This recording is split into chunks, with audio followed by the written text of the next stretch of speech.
गुरुर्ब्रह्मा गुरुर्विष्णु गुरुर्देवो महेश्वर गुरु साक्षात् परम ब्रह्म तस्मै श्री गुरुवे नमः। ओम नमो ब्रह्मदिभ्यो ब्रह्म विद्या संप्रदायक्तभ्यो वंश ऋषिभ्यो नमो गुरुभ्यः। सर्वोपल्लवरहित प्रज्ञानघनः प्रकृद्धो ब्रह्मेवामस्मि। ओम नारायणं पद्मं वसिष्ठं शक्तिं च तत्पुत्रं पराशरं च व्यासं शुभं गौड़पदं महांतं गोविंद रघुन्द्रमथास शिष्यं श्रीशंकराचार्यमथास्पत्पादं च हस्तामलकं च शिष्यं तं तोटकं वर्ते कामन्नास्मद्गुरुसन्दतो मानतोऽस्मि। श्रुतिस्मृतिपुराणानाम् आलयं करुणालयं नमामि भगवत्पादं शङ्करं लोकशङ्करं शङ्करं शङ्कराचार्यं केशवं बादरायणं सूत्रभाष्यकृतो वन्दे भगवन्तो पुनः पुनः। ईश्वरो गुरुरात्मेति मूर्तिभेदविभागिने व्योमवप्ताय देहाय दक्षिणामूर्तये नमः। ओम श्री गुरुभ्यो नमः। ओम श्री परमात्मने नमः। हम लोग श्रीमद् भगवत गीता के 7वें अध्याय का अध्ययन कर रहे हैं। देखिए, परमात्मा की अभिव्यक्ति हमें जगत में 3-4 स्तरों पर पहचाननी है। किस किस स्तरों पर पहचाननी है? तो इस परमात्मा की जो अभिव्यक्ति को पहचानने की जो प्रक्रिया है उसे कहते हैं आध्यात्मिक साधना। और इसके लिए सबसे पहले हम जहां फंसे हैं वहीं से हमें उठना है। तो समझो कोई व्यक्ति जमीन पर गिर पड़ा तो उसे उठने के लिए जमीन का ही सहारा लेना पड़ता है। कोई यदि जल में गिर जाता है तो उसे उठने के लिए जल का ही सहारा लेना पड़ता है। तो उसी प्रकार से हम इस जगत में जहां पड़े हैं वहीं से उसी का सहारा लेकर उठना पड़ेगा। हमारी साधना की शुरुआत वहीं से होगी। जहां भगवान ने हमें जहां रखा है, कोई गृहस्थ आश्रम में है, कोई ब्रह्मचर्य आश्रम में है, कोई वानप्रस्थ आश्रम में है, कोई संन्यास आश्रम में है। मतलब आप किसी भी आश्रम में जिस परिस्थिति में हैं, जैसे भी हैं, वहीं से हमें उठना है। वहीं से हमारी साधना की शुरुआत हो जाएगी। साधना के लिए कहीं और जाने की जरूरत नहीं है। तो हम लोग पढ़े हैं अपने, तो पढ़े हम लोग ज़्यादातर कहाँ हैं? तो हम लोग अपने पढ़े हैं देह अध्यास में। हमने अपने आप को देह माना है कि हम ये देह हैं। तो इस देह से ऊपर उठने के लिए सबसे पहली जो हमारी प्रक्रिया है वह है कर्म करना। निकम्मा होकर रहना सबसे बड़ा पाप है महाराज। इसलिए सबसे पहले हमें शास्त्र बताते हैं कि अमुक अमुक कर्म करिए, और जो ऐसा कर्म करेंगे तो आपको स्वर्ग मिलेगा, अच्छे धाम में पद मिलेगा। अच्छा कर्म करेंगे तो हमें पुण्य लोक मिलेगा। ऐसा शास्त्रों ने नियम बना रखे हैं। तो इसका कारण यही है कि हम गलत कार्य में प्रवृत्त न हो, क्योंकि गलत कार्य का परिणाम शास्त्र अनुसार गलत ही होता है। फिर हम उसी में संसार में ही फंसे रह जाते हैं। तो फिर क्योंकि मनुष्यों में एक अजीब वृत्ति भी है। अब हर लोग कहते हैं कि महाराज ये करने से हमको क्या मिलेगा, पूजा करने से क्या मिलेगा, पाठ करने से क्या मिलेगा, हवन करने से क्या मिलेगा, जप करने से क्या मिलेगा। ये तो बनियागिरी है, सबके दिमाग में होती है कि हमको क्या मिल रहा है। आजकल पंडित जी लोग भी पूजा कराने जाते हैं, वेद का मंत्रों का उच्चारण करते हैं तो पहले कहते हैं कि हमको इतना दक्षिणा चाहिए।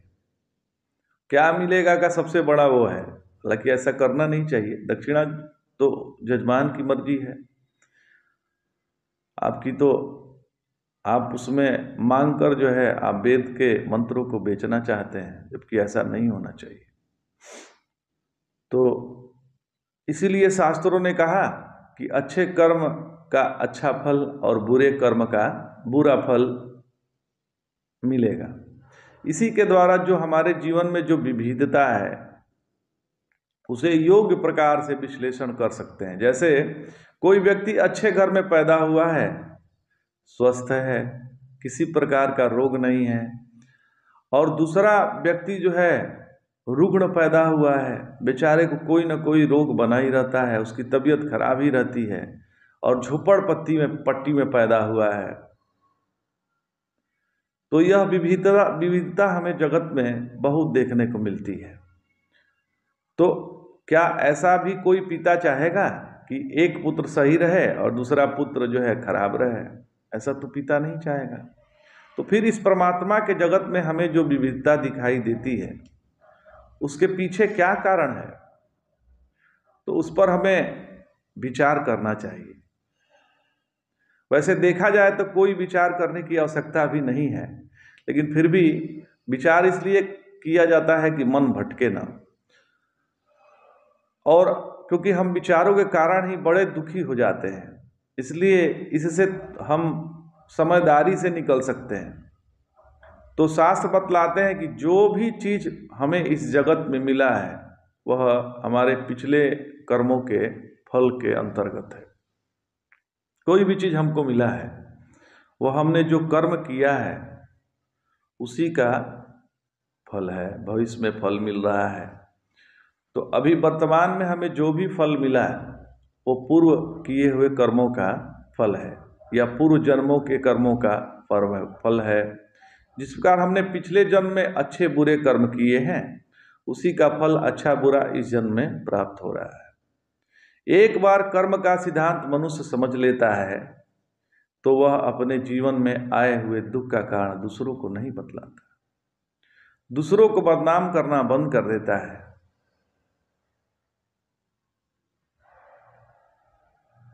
और जब व्यक्ति दूसरों को बदनाम करना बंद कर देता है तो जाकर उसमें साधक का जन्म होता है।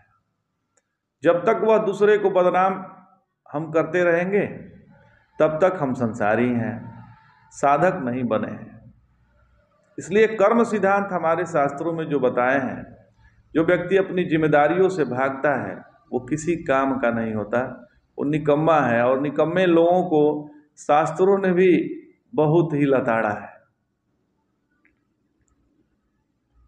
शास्त्रों ने भी निकम्मों को तो अच्छा नहीं कहा है। अच्छा, एक चीज और है, जीवन में श्रद्धा का होना अत्यंत आवश्यक है। जिस प्रकार देवता के वाहन होते हैं, जैसे भगवान विष्णु के गरुड़ हैं, शिव के नंदी जी हैं, और ब्रह्मा जी के हंस हैं, गणेश जी के मूषक है इत्यादि, उसी प्रकार से भाव जो हमारी श्रद्धा है उसके भी वाहन होते हैं। भाव के भी देवता हैं, श्रद्धा के देवता हैं, क्योंकि उनका शरीर पंचभूतों से बना हुआ नहीं होता है, सूक्ष्म मानसिक तत्वों से बना होता है। जैसे स्वर्ग में वैकुंठ में रहने वाले देवता के वाहन होते हैं, उसी प्रकार हमारे मानस लोक में रहने वाले भावों के भी वाहन होते हैं। जैसे किसी के प्रति श्रद्धा है तो श्रद्धा देवता है, तो उसके वाहन कौन है? तो एक फूल उठाकर चढ़ा दिया तो फूल उसका वाहन हो गया। हाथ जोड़ के प्रणाम कर लिया, हाथ जोड़कर प्रणाम कर लिया तो यह क्रिया जो है उसका वाहन है। दो शब्द मीठे मीठे बोल दिए तो वह शब्द वाहन है श्रद्धा के। तो यदि श्रद्धा को बिना वाहन के रखेंगे तो धीरे धीरे सूख जाएगी, और यदि वाहन देंगे तो उसमें उल्लास आवेगा, और वह चल कर अपने विषय को पास ही जाएगी। जिसका धर्म के मार्ग पर चलना है या जिसको ईश्वर को प्राप्त करना है, उसमें श्रद्धा का होना अत्यंत आवश्यक है। क्योंकि जो हमारा विषय है, धर्म हो या ईश्वर, वह अनदेखा होता है, अनमिला होता है। तो यदि वहाँ पर श्रद्धा नहीं करेंगे तो उसकी ओर चलने की प्रेरणा कहाँ से होगी? यह जो श्रद्धा शब्द है जो श्रद्धा शब्द है वह बड़ा चमत्कारी है। किसी भी वस्तु को सत्य मानकर अपने हृदय में धारण करना, इसका नाम श्रद्धा है। आस्तिकता का नाम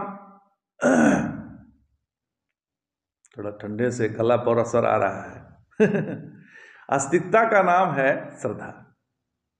ऋग्वेद में श्रद्धा सूक्त है, प्रातः श्रद्धां भवामहे। हम प्रातः काल में श्रद्धा का आवाहन करते हैं।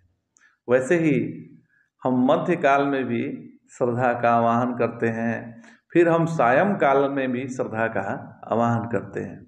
मतलब हमारे जीवन में श्रद्धा बनी रहे महाराज।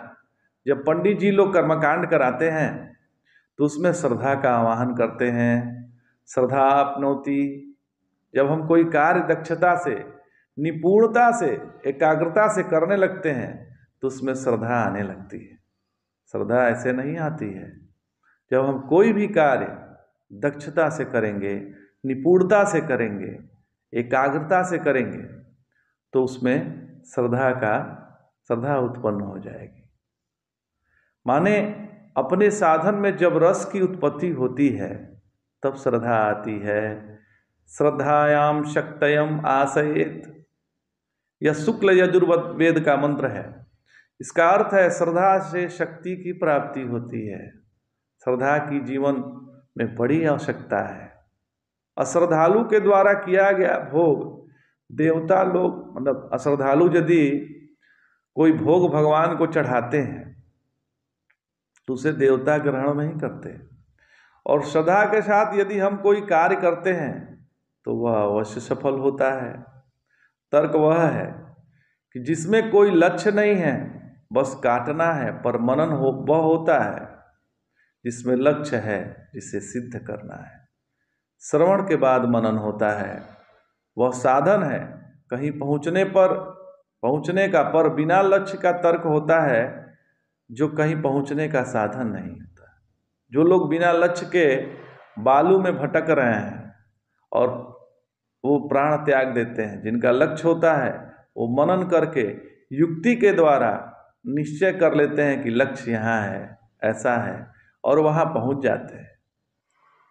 श्रद्धा का आप उपयोग देखिए। आप अपने जीवन में किसी पर श्रद्धा करते हैं कि नहीं? मतलब किसी पे किसी तो श्रद्धा करते ही हैं। अपने दिल से पूछिए। और हमें कोई बोल के नहीं सुनना है कि आप श्रद्धा करते हैं। आप स्वयं जानते हैं और आप स्वयं सोचिए कि आपको श्रद्धा कहीं है या नहीं। यदि श्रद्धा कहीं आपको नहीं है तो क्यों नहीं है? या तो हम अपने आप को ज़्यादा बुद्धिमान समझते हैं, या हम अपने सामने वाले को मूर्ख समझते हैं। इसका मतलब है कि हमने अपना अहम भाव बहुत बढ़ा लिया है। अहम भाव बहुत मेरा प्रबल है। तो हम क्या करेंगे? तो दूसरे के ऊपर श्रद्धा नहीं करेंगे। यदि हम घमंडी हैं तो हम दूसरे के प्रति श्रद्धा नहीं करेंगे। अब इसको दूसरी ओर से देखें तो हम यदि दूसरे पर विश्वास नहीं करेंगे, श्रद्धा नहीं करेंगे, तो स्वयं पर जो विश्वास है वह भी कम होने लगेगा। यदि हम लेट के यह श्रद्धा नहीं करेंगे कि नींद आएगी, तो नींद भी नहीं आएगी महाराज, और पागल की तरह भटकना हम शुरू कर देंगे। तो व्यक्ति जब गुण से उपकार करता है, दूसरे के लिए काम करता है, तब यश का जन्म होता है। दूसरे पे विश्वास करता है तो श्रद्धा का जन्म होता है। तो श्रद्धा जीवन में अत्यंत आवश्यक है। श्रद्धा के बिना तो कुछ भी संभव नहीं है महाराज। जीवन ऐसे ही गुजर जाता है। आप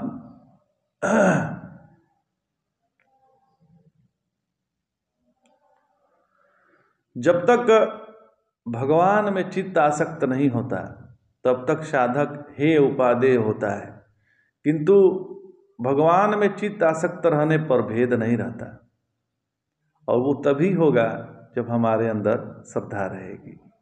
सभी संसार दृश्य मात्र या भगवत स्वरूप हो जाता है। इसलिए तभी वह समग्र तत्व को जानता है।